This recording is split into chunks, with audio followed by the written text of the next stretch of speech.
गांव की एक सुनसान रात में चारों ओर घना अंधेरा छाया हुआ था।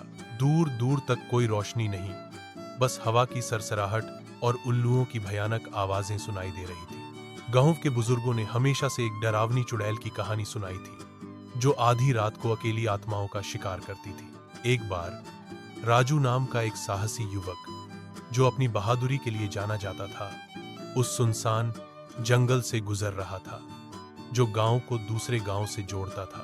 गांव वालों ने उसे चेतावनी दी थी कि रास्ते में किसी भी आवाज पर पीछे मुड़कर न देखे, खासकर जब रात गहरी हो जाए। लेकिन राजू अपनी युवावस्था के जोश में इन चेतावनियों को गंभीरता से नहीं ले रहा था। राजू चलते चलते गांव के बीच में पहुंच गया, जहां एक पुराना विशालकाय बरगद का पेड़ था। अचानक उसे पीछे से एक मधुर आवाज सुनाई दी। राजू, जरा सुनो। आवाज बहुत मीठी थी, इतनी मीठी कि राजू को लगा कि कोई गांव की लड़की उसे बुला रही है। उसने अपनी हिम्मत बटोरी और पीछे मुड़कर देखा। जैसे ही उसने पीछे मुड़कर देखा, उसके रोंगटे खड़े हो गए। वहां कोई लड़की नहीं थी, बल्कि एक भयानक चुड़ैल खड़ी थी। उसकी आंखें आग जैसी लाल थीं और उसके बाल हवा में लहरा रहे थे।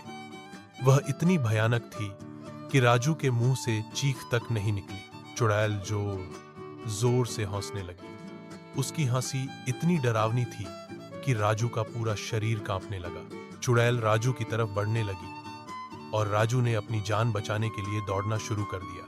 वह जितना तेज दौड़ सकता था दौड़ा, लेकिन चुड़ैल उसके पीछे पड़ी हुई थी। राजू को अपनी गलती का एहसास हुआ। उसने उन बुजुर्गों की बात क्यों नहीं सुनी? अब उसकी मौत निश्चित थी। तभी उसे एक पुरानी उजाड़ मंदिर दिखाई दिया।